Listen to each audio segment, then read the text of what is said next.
আমি যে কথাটা বলতে চেষ্টা করছিলাম তা হলো এই যে পৃথিবীর জমিনে আপনি আগমন করেছেন, আপনার কোনো ঠিকানা ছিল না, আপনার কোনো পরিচয় ছিল না, আপনার কিছুই ছিল না, আপনি আমি সবাই ছিলাম মৃত। আল্লাহ তাআলা দয়া করে মা এবং বাবার উসিলাতে আল্লাহ পাক আমাকে পৃথিবীতে প্রেরণ করে জিন্দা করছেন।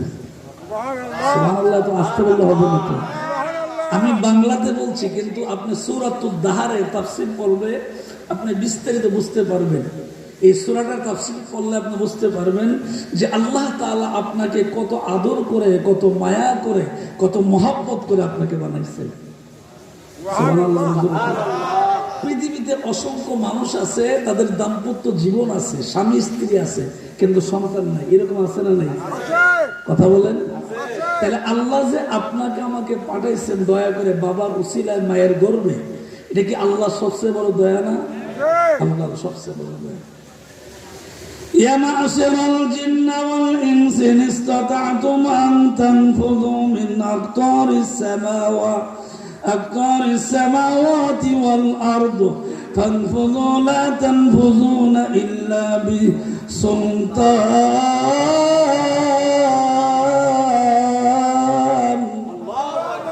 ফাবিআইয়ি আলা'i রাব্বিকুমা তুকাজ্জিবান।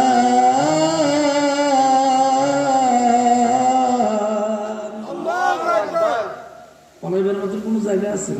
ভাইগা যাওয়ার মতো কোনো ব্যবস্থা আছে? কিছু নাই। আপনি চেষ্টা করলো আপনি পালাইতে পারবেন না, চেষ্টা করলো আল্লাহর সীমানার ভিতর থেকে ভাইগা যাবার কোনো ব্যবস্থা নেই। তাইলে এই আয়াত এবং এই কথার দ্বারা আল্লাহর দেওয়া বিধানের দ্বারা বোঝা যায় যে আমরা আসছি, আমরা আবার চলে যাব, আমরা ছিলাম মৃত, আল্লাহ রূহ দিয়া পৃথিবীতে আবার পাঠাইয়া জিন্দা করছেন। যে আল্লাহ অপরিচিত একটা ব্যক্তিকে পরিচয় করাইতে পারেন, স্পষ্ট কোরআনের কথা, আল্লাহ ওই ব্যক্তিটাকে মৃত্যুর পরে আবার জিন্দা করতে পারেন। মাশাআল্লাহ। বুঝছেন? তাইলে ওয়াজ, তাইলে আরো জোরে কোন সুবহানাল্লাহ। কেন?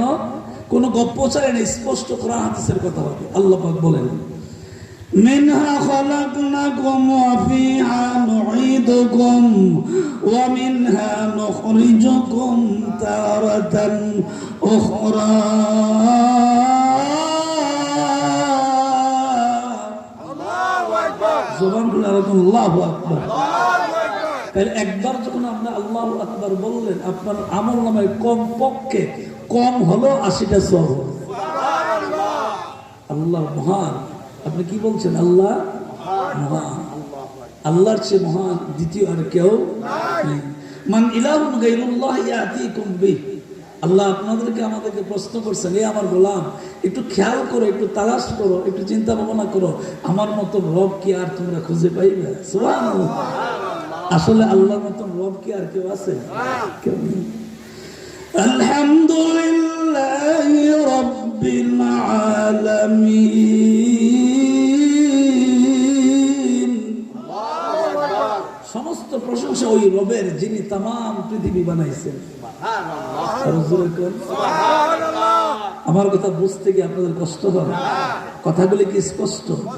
তাইলে বাবারে, আমি একটা কথাই আপনাদের শুরুতে বলছি, যেহেতু আসছি, আবার চলে যাব, আবার আল্লাহ জিন্দা করবেন, আবার আল্লাহ হাসরের ময়দান উঠাবেন, আবার আল্লাহ পাক আপনার আমার কাছ থেকে জবাব নিবেন। তাহলে আমাদের সবার উদ্দেশ্য হবে একটা, যে অন্ততপক্ষে কবরে যাওয়ার আগে আল্লাহওয়ালা হইয়া নেক আমল নিয়ে কবরে যেতে হবে। এর শর্ত দুইটা। শর্ত কয়টা? দুইটা। একটা হলো ইমান আর একটা হলো আমল। একটা হলো ইমান আর একটা হলো আমল। ইমান যদি না থাকে আপনি শত হাজার আমল করেন, কোনো কাজে আসবে না। এই জন্য সর্বপ্রথম হলো ইমান। সর্বপ্রথম কি? তারপরে কি? আমল। তাহলে ইমান আর আমল যার থাকবে, আল্লাহ পাক পরকাল তার জন্য সহজ করে দিবেন।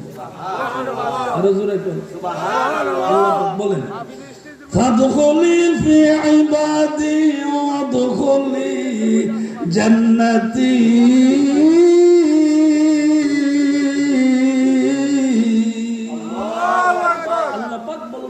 তোমার জন্য আমি জান্নাতের দরজা খুলে দিছি, তোমার ইবাদত, তোমার ঈমান এবং আমল দেখে আমি খুশি। আমি আল্লাহ তোর জন্য জান্নাতের দরজা খুলে দিলাম, তুমি জান্নাতের ভিতরে প্রবেশ করো। সুবহানাল্লাহ। তাইলে ফাঁকাদাসি কোনো একটা কথা বইলে বেলায় আমরা সোনাকান্দা দরবার শরীফে যাই কেন? উদ্দেশ্য একটাই, শুধু পীর সাহেবকে হাদিয়া দেওয়ার জন্য না, পীর সাহেবকে খুশি করার জন্য না, আমরা মেন উদ্দেশ্য হলো আল্লাহ এবং রসুল পাওয়ার জন্য। ঠিক না? এটা আমাদের পীর সাহেব কেবল বলে যে আপনাদেরকে আমার দেওয়ার মতন কিছু নাই, আপনারা এখানে আসবেন একমাত্র ঈমান আর আমলটাকে ঠিক করার জন্য। ঈমান আর আমলকে ঠিক করার জন্য এই দরবারে আসবেন। এই দরবার যতক্ষণ পর্যন্ত হকের উপর থাকবে ততক্ষণ আসবেন, যেদিন দেখবেন হকের উপরে নাই এই দরবারে আর কেউ আসবেন না। এটা পীর সাহেব বলে কি বলে? তাহলে এই কথার দ্বারা বোঝা যায় স্পষ্ট সোনাকান্দা দরবার হক, এতে কোনো সন্দেহ নাই। তাহলে আবারও কথার দিকে, আগের কথার দিকে যাই। আমাদের মেন উদ্দেশ্য কি? যে আমরা আল্লাহ ওয়ালা হইয়া কবরে যাব। আল্লাহ ওয়ালা হইয়া কবরে যাব। তাহলে আল্লাহ ওয়ালা হইতে হলে কি করা লাগবে? আল্লাহ পাক বলেন, ইয়্যাকা না'বুদু ওয়া ইয়্যাকা নাস্তাঈন।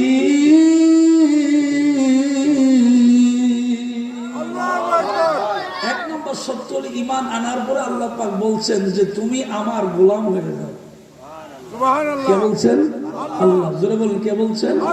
আল্লাহ বলছেন ইয়্যাকা না'বুদু ওয়া ইয়্যাকা নাস্তাঈন। এক নম্বর আল্লাহ পাক বলছেন যে তুমি আমার গোলাম হয়ে যাও, এরপরে তোমার অন্তর চক্ষু আমি আল্লাহ খুলে দিব, তোমার যা প্রয়োজন আমি আল্লাহর কাছে চাইব।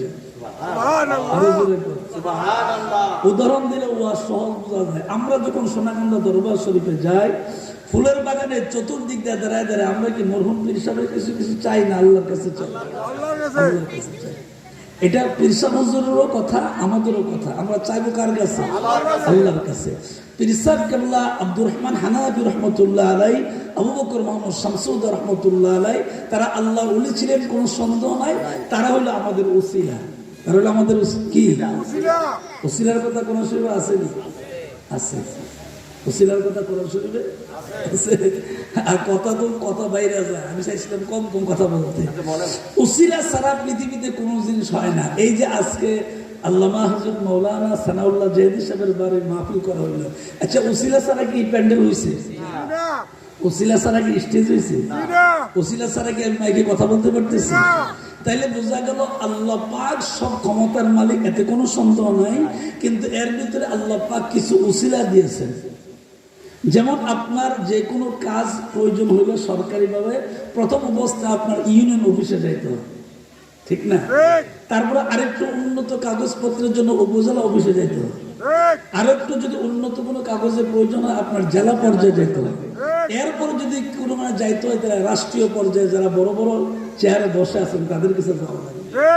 তাহলে দেওয়ার মালিক কিন্তু আল্লাহ। তারা হলো আমাদের কি? উসিলা। তারা হলো আমাদের কি? উসিলা। অবতাগু ইলাইহি উসিলা। উসিলার কথা আল্লাহ বলছেন কি বলে নাই? বলছেন। সোনাকান্দার পীর সাহেব কেবলা হোক আর যে কোনো হক্কানি পীর হোক, তারা হলো আমাদের উসিলা, তারা হলো আমাদের মডেল, তারা হলো আমাদের উসিলা। তারা এই কথা বলে না যে আমি সব কিছু দেওয়ার মালিক। তারা আমাদেরকে বলে দেয় যে আমরা হইলাম উসিলা, দেওয়ার মালিক কে? আরো জোরে বলেন। তাইলে আবারও ঘুরে ফিরে আসলাম যে আল্লাহ ওয়ালা হইয়া কবরে যাওয়া লাগবে না? কবর কারো খাতির করবো? ছেড়ে দিব? মত কাসেন করলো নাসেন সারেব, মত কাসেন করলো নাসেন সারেব, কবর বাইতেন করলো নাসেন দাখিল। দুনিয়া মুসাফির খানা, কবর আখের ঠিকানা। দুনিয়া মুসাফির খানা, কবর আখের ঠিকানা। कोई आगे रोना है कोई पाछे रोना, कोई आगे रोना है कोई पाछे रोना। जिंदगानी में पानी যাচ্ছে চলে যমুনা, জিন্দেগানি মেঘের পানি যাচ্ছে চলে যমুনা। টাকা করি সোনার বাড়ি রইবে পরে দুনিয়া। কথা কয় না? কথার মধ্যে কোনো ভুল আছে? বাড়ি বাড়ি করো রে মন, সেই বাড়ি তো তোমার না। বাড়ি বাড়ি করো রে মন, সেই বাড়ি তো তোমার না। আসল বাড়ি কবর দেশে বাইবা কেন দেখো না? আসল বাড়ি কবর দেশে বাইবা কেন দেখো না? পয়গম্বর আপনার আমার উম্মতদেরকে ডাক দিয়া বলেন, তারা ছিল মৃত, আমি আল্লাহ তাদেরকে জিন্দা করলাম, আবার তাদেরকে আমি মৃত দান করব, আমি তাদেরকে আবার জিন্দা করব, হাসরের ময়দানে তাদেরকে উঠাবো। তাদেরকে আপনি জানায়া দেন, আল-ইয়াউমা নাহতিমু আলা আফওয়াহিহিম ওয়া তুকাল্লিমুনা আইদিহিম ওয়া তাশহাদু আরজুলুহুম বিমা কানু ইয়াকসিবুন।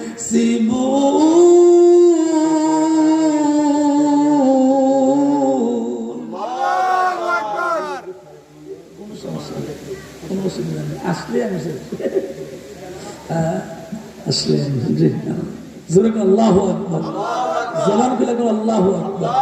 তাইলে আমরা স্পষ্ট বুঝলাম যে আল্লাহ আমাদেরকে ওফিহা নুঈদুকুম, আবার এই মাটির মধ্যে আমাকে শোয়াবেন, ওমিনহা নুখরিজুকুম তারাতান উখরা, আবার আমাকে আল্লাহর আদালতে মালিক ইয়াউমিদ্দিন হাসরের ময়দানে আমাকে দাঁড় করাবেন।